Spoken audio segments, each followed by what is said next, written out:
government, we don't know what our budget's going to look like. So we've kind of slowed down on some projects, and it's, you know, trying to get through this, and it's the mayor and I, when we put information out, you know, there's people on both sides. We're making people mad on both sides. People think we're not opening up fast enough, and people think we're you know, open up too fast. So as long as we're making people mad on both sides, we think we're doing the right thing, kind of going down the middle. So that's what we're doing, and trying to get the governor's orders out. As you know, we did such a fantastic job on the coronavirus. You know, from like week 3, we kind of paused at 18 people, and 18 positives. And for 6 weeks, we had no more positives. And people were doing the right thing, social distancing. We weren't under a mask order at that time.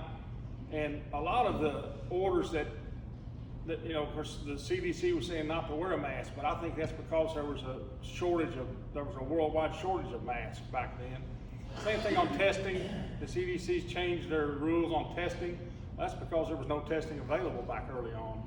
Well, now they want you to test out. So things are evolving with the coronavirus, and so, you know, and as you can see with the records, the numbers over the weekend in Kentucky, it's here. It's something we're going to have to deal with. The mask mandate. You know, I've never told anybody get your mask on. I have, anytime I'm on Facebook, you know, all my posts, I'll encourage people to wear their mask, but it's not our job to make people wear your masks, and I'm not going to upset people over that. There's people mad at us enough already. This whole coronavirus thing, I've lost friends over the coronavirus, which really upsets me. But and then the other thing I've made people mad at while I'm on the subject was trash in the county. So we're required to bid out trash. By state law, we have to bid trash removal out in the county, which we did this year. Came up for renewal, and so we bid it out, and our trash has been going to Georgetown, to Central Kentucky Hauling, for at least 10 years, and it's cost everybody $12.49 a month. Well, there's a new fiscal court in Scott County, and they are against the landfill over there, and will not issue them a permit to expand the landfill. The state and the county over there will not issue them a permit. They own 500 acres next to the existing landfill, and they cannot expand. So they would not bid on our trash removal. So the only bid we got was from Rumpke. And as everybody knows, it raised the rate from $12.49 to $17 a month. And it's good. And the whole transition's caused lots of issues. People getting their trash picked up, changing their days. And I'm sorry about that, but it was a state mandate that we did that, and nothing we can do about it. To bring it back to the county level, what it's going to cost the county. You know, we have the dumpster pit out there. That's 4 dumpsters, and when Central Kentucky Hauling hooked to a dumpster, you know, it was $130 per haul and $22 a ton.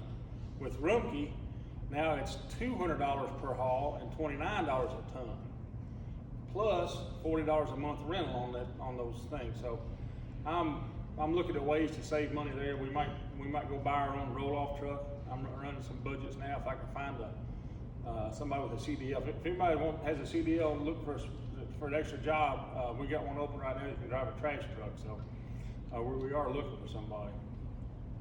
But those are the 2 things that have been controversial. That have been pretty much bad PR for me and the mayor on the trash too. He gets blamed for trash too, so that's good. That's good. But that's part of the job. You know, I'm getting some positive PR right now out of the sunflower field. I let people take pictures in the sunflowers. So if anyone wants to take pictures, they're blooming right now. They're peaking. So go out there and take some pictures in the sunflowers. That's good PR for me. So, but the county as a whole, we're doing well. Our budget, like I said, we had to complete a budget about the beginning, in March and April, is when we're doing our budget. So we were doing our budget not knowing what the coronavirus is going to do, how it's going to affect our budget. Most of our businesses were able to stay open. Most of our income comes from occupational tax, which a lot of the smaller businesses had lay people off, so their occupational tax is going to go down. Our larger ones, as Jesse said, 3M stayed open, and that's one of our larger occupational tax contributors, and they were able to stay open. Most of our industry stayed open, which is great for our economy here local. So our budget is I'm hoping we're going to be all right, but I'm cautious. And when we did the budget, a lot of you probably serve on different boards and request funds from the county. We did cut across the board. We cut everybody across the board 25% based on what we didn't know. And we hopefully can replace that next year. We're just being cautious going into this. And we're, as far as everything on the budget, we're just being cautious. We don't want to look up someday and not have the money to do what we have to have money for. So we're just being cautious as we enter it. We're out right now. We're out working roads. We do chip seals. I've talked about before. We've done about 12, 14 miles of road this year. We'll try to do about 30 to 40 if the money holds out as we get further into the budget. We just got done spraying the roads. We've got a crew right now mowing roads. So we're trying to make the roads safe.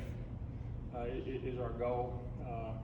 And we don't want, we don't have to have roads that people can drive 55, 60 mile an hour on a county road.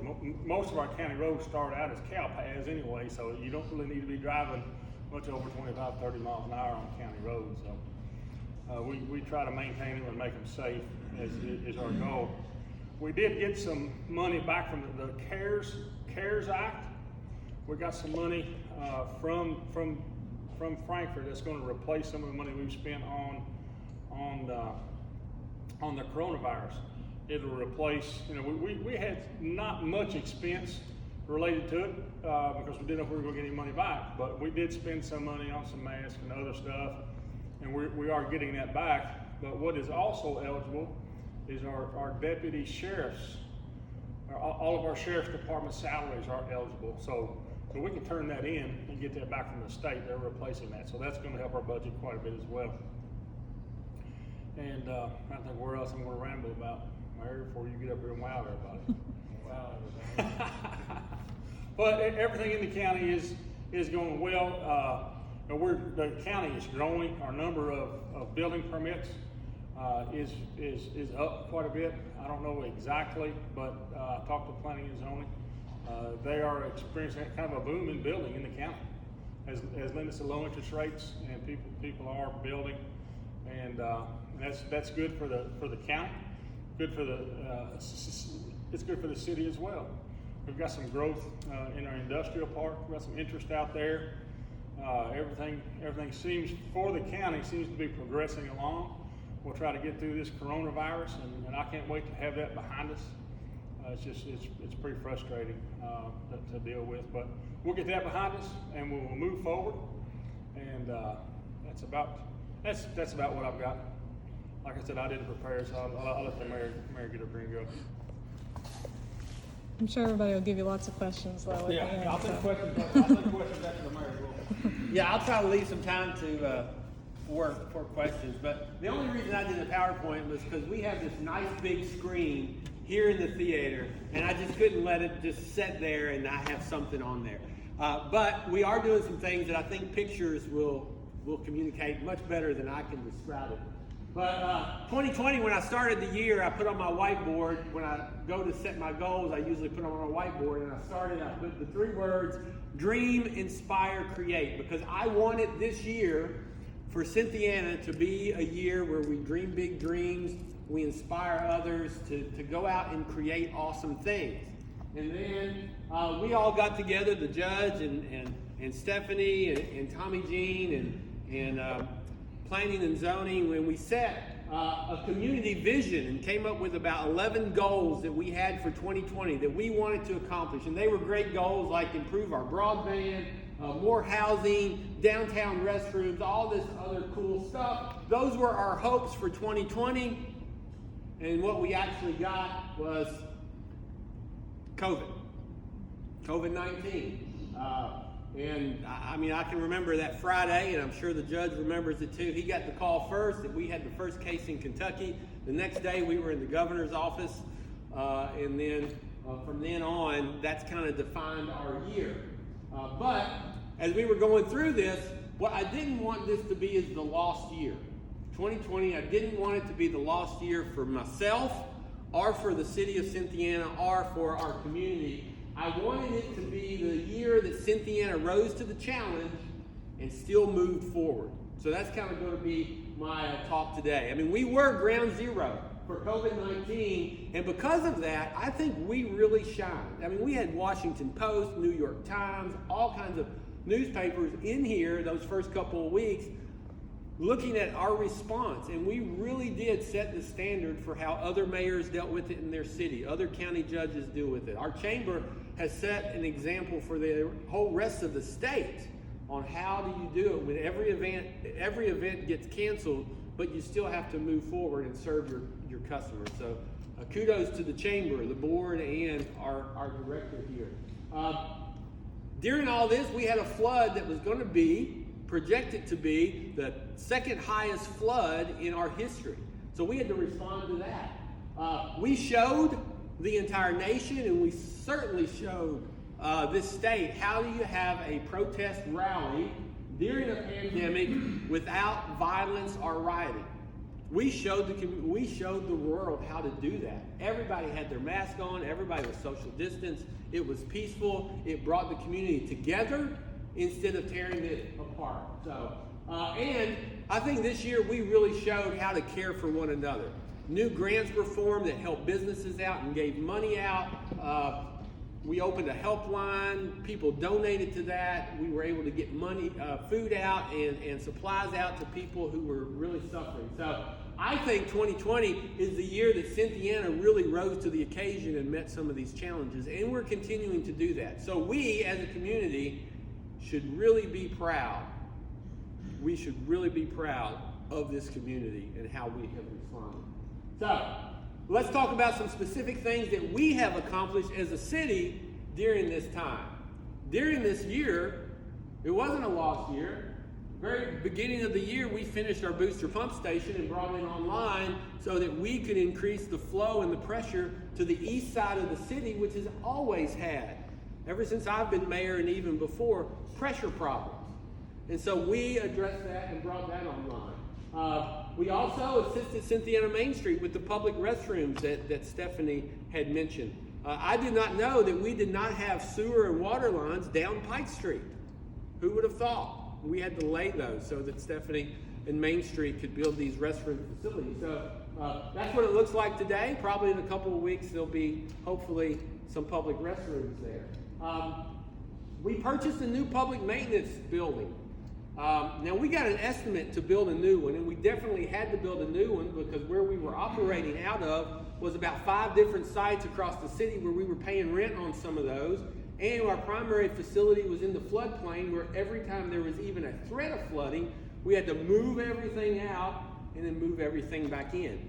Well, we came across this structure right here for 25% of what it was going to cost us to build a comparable facility, and we actually got more land than we actually asked for originally. So that's the old Chuck's Garage facility, if you didn't realize that. The week we closed on it, interesting, was the week that we had the flood, so we were going to move in slowly and put all the stuff, but we had to move in within 24 hours, and so that was that. So we got a new facility there. If you go out by there, Bullard is our neighbor, so we're going to make that look nice and put a fence around it, and it's going to be a nice facility. Now here's something that's needed help for a while. Everybody that ever goes down Webster Avenue, there was an old rickety chain link fence that was all bent. It had been hit a few times. The sidewalk was crumbling. There was always weeds growing up through there. That wall was falling in. Well, guess what we did a couple of weeks ago? Totally took that out, fixed the wall there that was caving in, put a brand new sidewalk down there, and that's what it looks like now. So we were able to do that during the pandemic. So this is not going to be our lost year for the city. So anybody driven by there and seen that? It's very nice. Yeah. And that's certainly, if school ever gets to go back, that's going to be a lot of kids use that to go to and from school and sports activities. Also in the public utilities and maintenance side of things, we repaired some subgrade issues on Bridge Street. Bridge Street has always been one of those streets that always had some stuff going on underneath of it that keeps us from paving it and keeping it nice. Well, we had to do a major project there, which include boring under the railroad track to put in a new storm sewer there. We got a grant from the state to do that project, so we're working on that as well.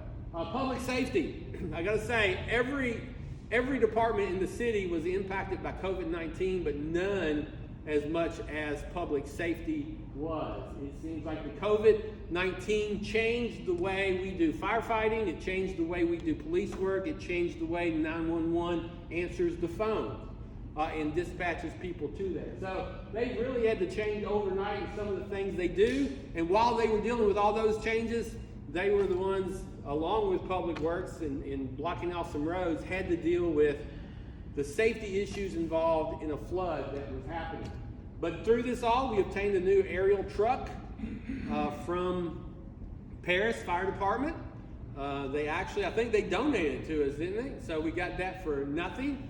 And so we're going to work on that, and that will give us an aerial ladder that we haven't had. If there was a fire, say Van Hooks or even here, it would have been really, really tough for us to fight those with the equipment that we have. So we're expanding there. A little bit more on public safety. The fire department started doing things they weren't doing before, kind of to lift the spirits, because they just not only fight fires, they started doing parades for graduations and birthdays to help lift spirits. When people couldn't get out, we would take the parade to them.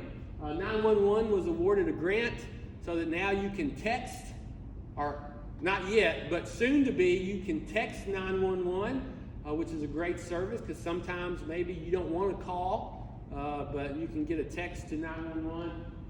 We finished the power phone accreditation.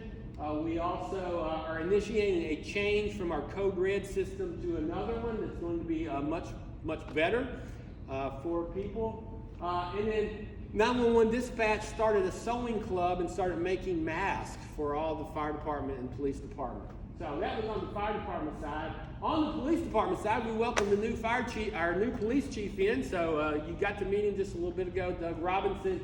He hit the ground running, grabbed the shovel, started digging holes, immediately started to build the police department back from the ground up. But there's a lot of things going on there. He came in, he started in February. In March, we had COVID. In May, we had a flood. And then we had protests, which were could have gone south and become anti-police, but they weren't.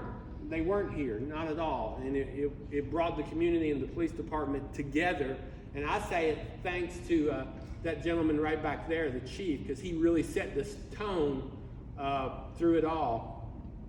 So he's had a tough 6 months. I don't think any other police chief has had the first 6 months the way Chief Robinson have, and we appreciate him for that. There's major changes coming, not only in personnel, but the way the police department operates and training. They're going to be better and more well-trained, or better well-trained. However that is said, that's what he's going to do. So, a couple other things. Permitting and community development. The judge talked about it a little bit. I want to focus just on the city. There were 130 permits issued from planning and zoning in the city in the first 6 months of this year. 24 of those were new housing permits. Housing, that's our problem here. We have a lack of housing. 24 new houses are going up. 12 were commercial, industrial, or renovations, remodels of places downtown.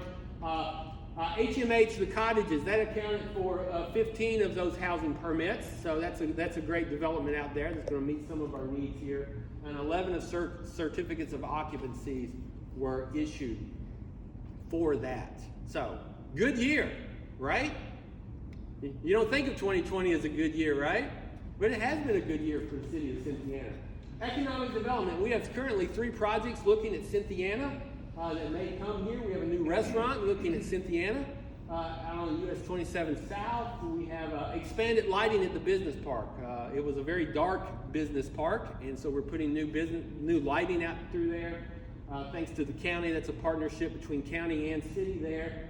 A second solar project is coming, or may come, and this will benefit the county a whole lot more than the city because it's outside the city limits, but that could be coming as well. And we're still pursuing a development of a housing development with some contacts that we have. So we're still moving forward. Now I want to brag on one project, the West Side Redevelopment Project. We've been talking about this for years, right? $1.2 million grant that the city got way back after the flood of '97. When I came into office, almost nothing had been done other than the houses bought, tore down, most of that money spent. Department of Local Government told me you're going to have to pay it all back, $1.2 million if you don't complete this grant. What do we have to do? We have to build 7 houses for low-income families.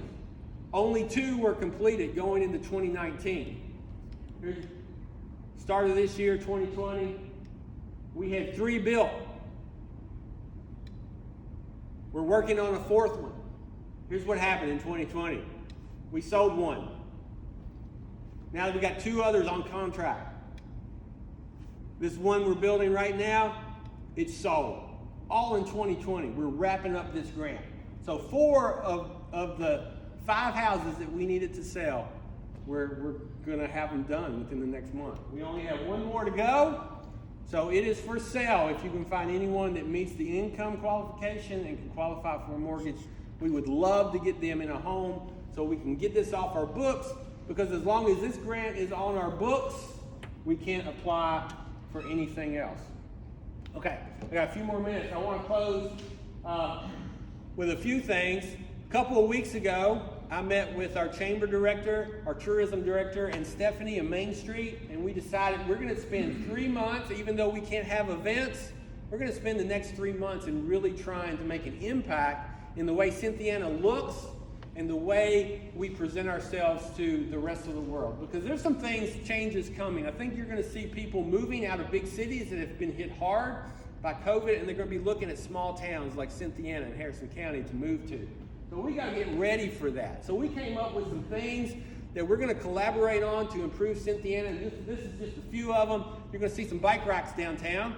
I know tourism have already bought one. We're waiting on Public Works to put it in, and we just told him last week, so he's got some time on that. But I think they've ordered a second one as well. So bike racks, walking tours and paths downtown with maybe a colored walking path around certain things. Stephanie's working on that. Interpretive signing on our buildings. When you're walking down the street, you can see Roz Opera House. You can see when it was built, the architectural features, what's in it, and all kinds of things like that. Very colorful signs.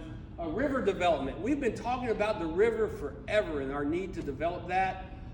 2 years ago, we organized a riverbank cleanup there from the boat ramp at River Road as far as we could go, and we cleared it out, and there were people down there fishing, there were people down there donating picnic tables and grills, and it became a place where people used and came to Cynthiana. What we've got to figure out between the county and the city, how do we maintain that and keep it cut back? Because now it's weeds about up to there. So we've got to figure those things out. But part of this river cleanup project in August that I hope everybody participates in, if we can, is to clean that strip up, clean up the boat ramp at Lair, maybe the airport, make our river a place where people want to come from Lexington and put in their kayaks and their canoes and do river floats down there and bring in some more some activities and give something for our folks here in Cynthiana to do as well. So that's coming. Street and building art, there's some projects. Street banners, we've got about 13 banners that hang now on the bridge and around Joe B. Hall Court. I've got 20 more brackets to go up Pike Street and down Main Street, so we're going to be able to put banners, colorful banners for the season or to highlight veterans. Or I actually have a sample here. I'm going to do The city's going to do a series on famous people from Cynthiana. This is just a sample here of Joseph Deshea, who was governor of Kentucky. Did you all know we had a governor that lived here for many years? So this is just one of the banners that will be going up, and the chamber's going to voted this past board meeting to do a series. Tourism's going to do a series. Main Street's going to do a series. So we'll be able to do that. Some of the clubs may want to do a series in town. Lions Club or Rotary or one of those clubs may want to do that. So open public restrooms, finish the pocket park, innovating at all levels. Now here's what I want to close with. Have an inspirational story, and then we'll take some questions if we have some time. But I heard this story earlier this year about Blockbuster Video. You all remember Blockbuster Video? Huge company, started in the mid-'80s, about 1985.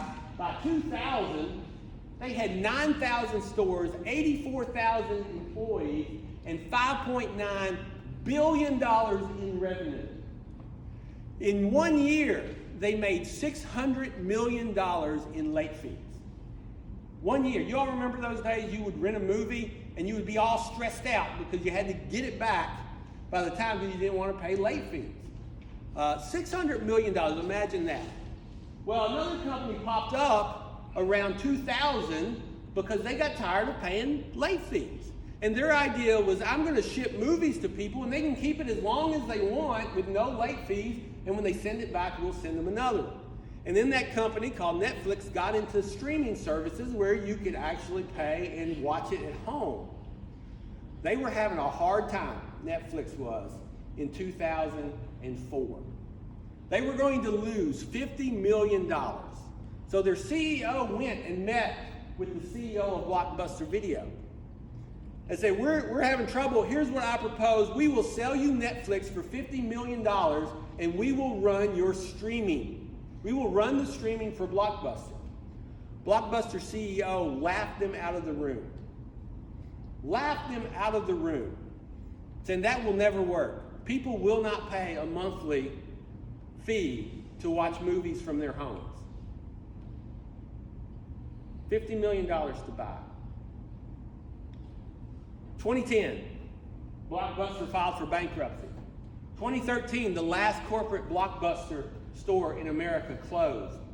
Now there's only one open in Oregon, and it's more of a museum. What's the lessons there?